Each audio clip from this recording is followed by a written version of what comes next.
Kirana menatap Arya dengan bangga. Kau sudah membuat pilihanmu. Jalanmu semakin jelas, Arya. Kau bukan lagi sekadar pemuda desa. Kau adalah api yang akan membakar tirani. Arya menatap ke arah utara, ke tempat istana Valmera berdiri megah. Dalam hatinya ia bersumpah sekali lagi. Veinar, dengarlah. Kau mungkin mengira aku hanya bayangan kecil di pinggiran. Tapi bayangan ini akan menjadi badai. Dan badai itu akan menghancurkan singgasana milikmu. Malam itu di tengah hutan, dimulailah kehidupan baru bagi Arya dan pengikutnya. Mereka bukan lagi petani biasa, melainkan benih pasukan pemberontak yang kelak akan mengguncang kerajaan. Arya kini tidak lagi hanya sekadar rakyat biasa yang berjuang diam-diam. Namanya mulai dikenal di beberapa desa. Para pemuda yang pernah melihat keberaniannya melawan perampok kini menjadikannya teladan. Tanpa ia sadari, pengaruhnya semakin meluas.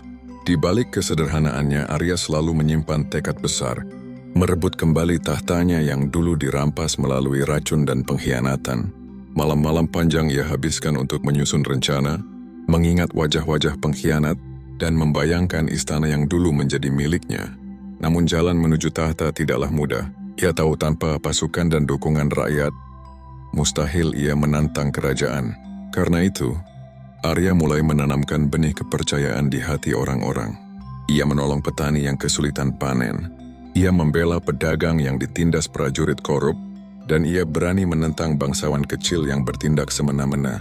Perlahan kisah tentang pemuda misterius, yang gagah berani mulai terdengar hingga ke telinga orang istana. Sang raja baru yang tak lain adalah adiknya sendiri. Mulai resah, ia memerintahkan pengintai untuk mencari siapa sosok yang membuat rakyat percaya padanya. Di sisi lain, Arya bertemu dengan seorang wanita muda bernama Ratna. Ratna adalah putri dari seorang tabib tua yang bijak. Ia memiliki ketajaman mata yang mampu melihat luka batin seseorang. Ratna tahu Arya bukan pemuda biasa. Ada sesuatu yang lebih dalam dari sekadar keberanian. Namun ia tidak memaksa Arya untuk bercerita. Ia hanya menemani, memberi ketenangan di saat Arya dilanda gelisah. Dalam kebersamaan itu, Arya menemukan cahaya baru. Bukan hanya tentang perebutan tahta, tapi juga tentang arti melindungi. Ratna sering berkata, kekuatan sejati bukan sekadar mengalahkan musuh, tapi menjaga mereka yang mempercayaimu. Kata-kata itu selalu terngiang di telinga Arya. Namun bayangan masa lalu tetap menghantui. Setiap kali ia teringat wajah adiknya yang kini duduk di singgasana, amarahnya kembali membara. Ia teringat malam penuh racun itu saat tubuhnya melemah dan senyum dingin yang menatapnya tanpa rasa bersalah.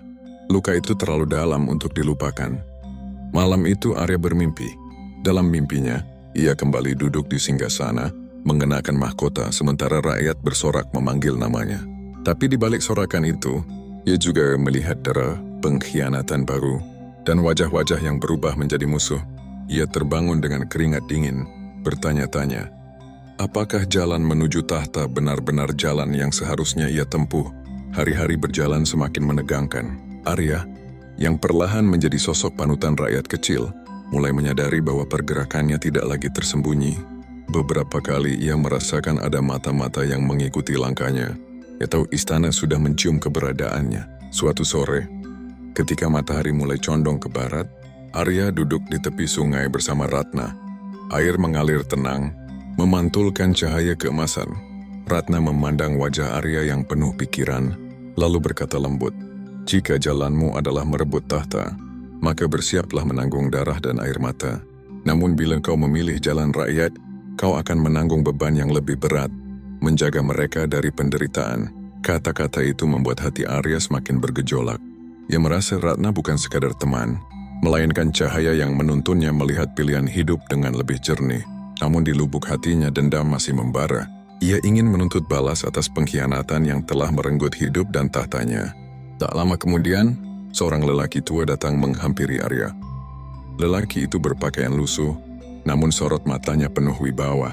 Ia memperkenalkan diri sebagai Ki Jagat, mantan prajurit istana yang dulu pernah mengabdi pada ayah Arya. Dengan suara bergetar, Ki Jagat berlutut di hadapan Arya. Tuanku, aku tahu siapa dirimu sebenarnya. Tak perlu engkau sembunyikan lagi. Aku telah melihat sendiri malam kelam itu. Ketika racun merenggut hidupmu, aku percaya kau adalah junjungan kami yang telah kembali. Arya terkejut. Ia tidak menyangka ada orang yang mengenalinya. Namun sebelum ia sempat menjawab, Ki Jagat melanjutkan, "Aku telah mengumpulkan beberapa orang setia. Mereka masih mengingat kebijaksanaanmu, dan mereka merindukan pemimpin sejati. Jika kau menghendaki, kami siap mengabdikan diri kembali." Hati Arya bergetar. Inilah pertama kalinya ada seseorang yang mengakui jati dirinya secara langsung sejak ia lahir kembali.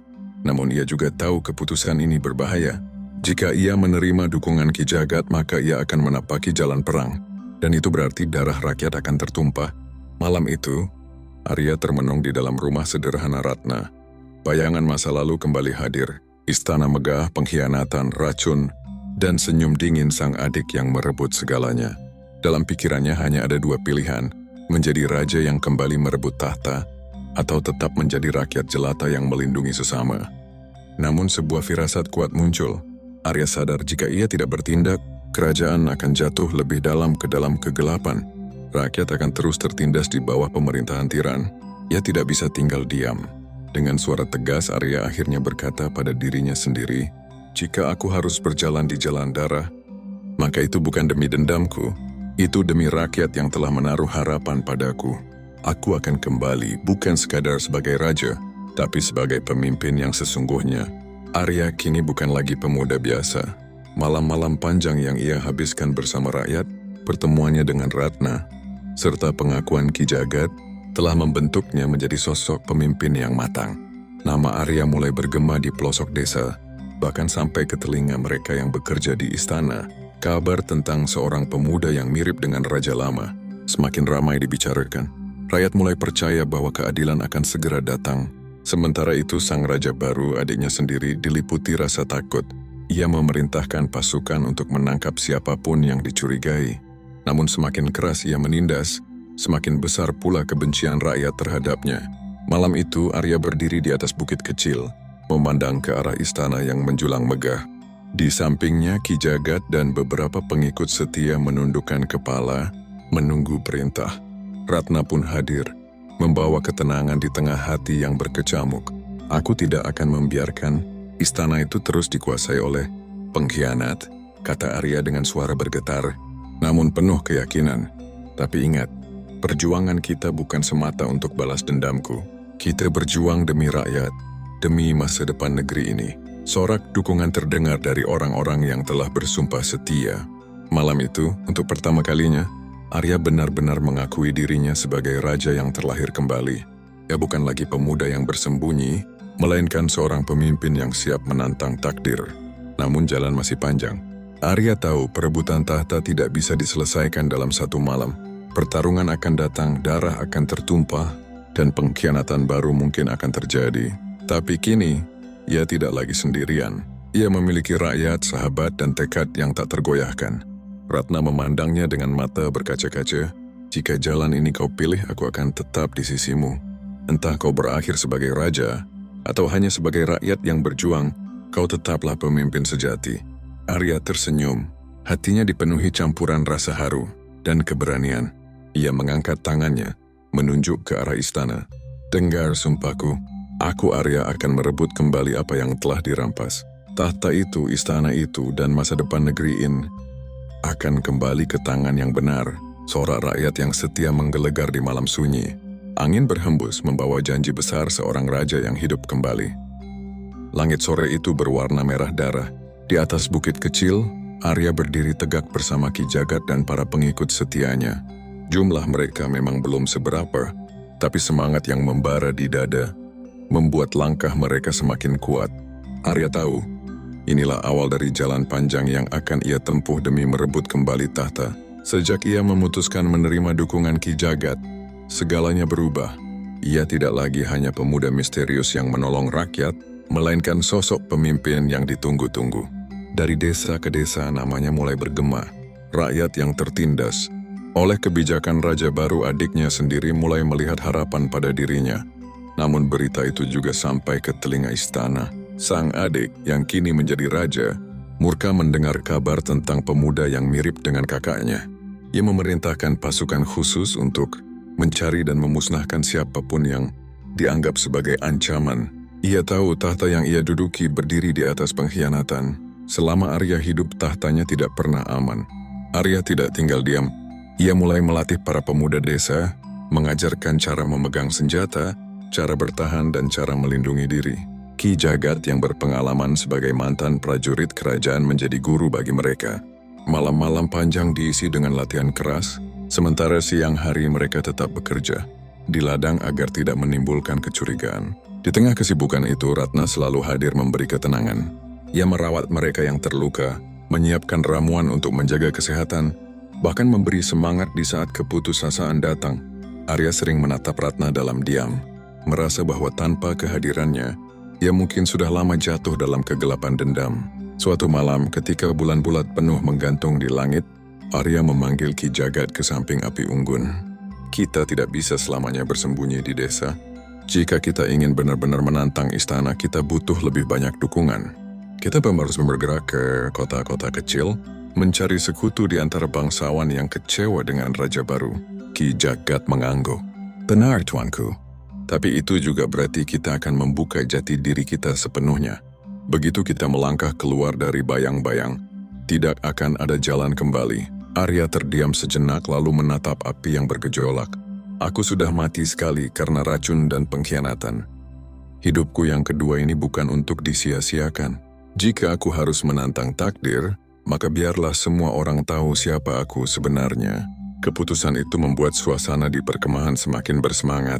Keesokan harinya mereka mulai menyiapkan perjalanan. Sebelum berangkat, Ratna menghampiri Arya. Ia menatapnya dengan penuh kekhawatiran. Jalan ini akan penuh bahaya. Jika kau melangkah, tidak ada lagi tempat aman untukmu. Tapi ketahuilah, aku akan tetap di sisimu apapun yang terjadi. Arya tersenyum tipis lalu menggenggam tangan Ratna erat-erat. Kau adalah cahaya dalam gelapku. Selama kau bersamaku, aku tidak akan pernah goyah. Dengan langkah mantap, Arya dan kelompok kecilnya meninggalkan desa. Mereka menuju kota pertama. Tempat kekuasaan istana mulai melemah. Perjalanan itu akan menjadi ujian awal. Apakah rakyat benar-benar siap berdiri di belakang Arya, ataukah mereka masih takut pada bayangan tirani istana? Malam itu, di jalan yang sepi, Arya menatap langit penuh bintang dan berbisik pada dirinya sendiri. Inilah awal dari perang yang sesungguhnya. Perjalanan Arya dan rombongannya menuju kota kecil bernama Wirajaya tidak berjalan mulus. Jalanan dijaga ketat oleh prajurit istana, dan setiap orang asing selalu dicurigai. Namun berkat pengalaman Ki Jagat, mereka berhasil melewati beberapa pos penjagaan dengan menyamar sebagai pedagang keliling. Setibanya di Wirajaya, Arya melihat penderitaan rakyat yang lebih parah dari desa-desa sebelumnya. Pajak dipungut dengan semena-mena, prajurit memeras pedagang, dan siapapun yang berani menentang akan diseret ke penjara. Arya merasakan amarah membara dalam dadanya. Malam hari, ia dan Ki Jagat mengunjungi sebuah rumah rahasia, tempat sekelompok bangsawan kecewa berkumpul. Mereka adalah keluarga lama yang pernah mendukung ayah Arya, namun kini kehilangan kekuasaan di bawah pemerintahan Raja Baru. Jika benar kau adalah putra mahkota yang dulu diracun, kata salah seorang bangsawan tua, maka tunjukkan tanda yang hanya diketahui keluarga kerajaan. Arya terdiam sejenak lalu membuka lengan bajunya. Di sana, sebuah bekas luka panjang terlihat jelas. Luka yang ia dapat ketika masih kecil, saat melindungi adiknya dari serangan binatang buas. Semua orang di ruangan itu terperangah. Bekas luka itu tidak mungkin dipalsukan. Bangsawan tua itu berlutut diikuti yang lain. Paduka Arya, sungguh kami mengira Anda telah tiada. Kini kami tahu kebenaran. Katakan, apa yang harus kami lakukan? Arya menarik napas dalam-dalam. Bangkitlah bersama rakyat. Aku tidak ingin perang semata demi tahta. Aku ingin menegakkan keadilan, memulihkan negeri ini dari tirani. Jika kalian bersedia, jadilah sekutuku. Tapi jika hanya ingin harta dan kuasa, lebih baik kalian tetap tinggal di sini. Ucapan itu membuat para bangsawan saling berpandangan. Perlahan satu persatu mereka bersumpah setia. Sejak saat itu, kota Wirajaya menjadi pusat rahasia pemberontakan. Senjata diselundupkan, pasukan dilatih, dan kabar tentang kebangkitan Raja Sejati mulai menyebar seperti api di musim kemarau. Namun kabar itu juga sampai ke telinga istana. Sang adik Raja Baru mendengar laporan bahwa seorang pemuda bernama Arya mengaku sebagai pewaris sah. Amarahnya meluap. Ia berteriak di balairung, "Jika benar dia kakakku, seharusnya ia tetap di liang kubur." Aku akan pastikan ia mati untuk kedua kalinya. Ia memerintahkan pasukan elit untuk bergerak menuju Wirajaya, sebuah pertempuran besar tidak bisa lagi dihindari. Di sisi lain, Ratna melihat perubahan pada diri Arya. Tatapannya semakin tajam, kata-katanya semakin tegas namun juga semakin berat. Malam itu ia berkata, "Arya, aku melihat bara dalam matamu. Jangan sampai api dendam membakar hatimu, hingga kau lupa alasanmu berjuang." Arya terdiam lama. Dalam hati ia tahu Ratna benar. Ia harus berpegang pada janji. Perjuangannya bukan demi dendam tapi demi rakyat. Dan ketika fajar menyingsing, bunyi genderang perang terdengar dari kejauhan. Pasukan istana sudah bergerak. Pertempuran besar pertama akan segera dimulai.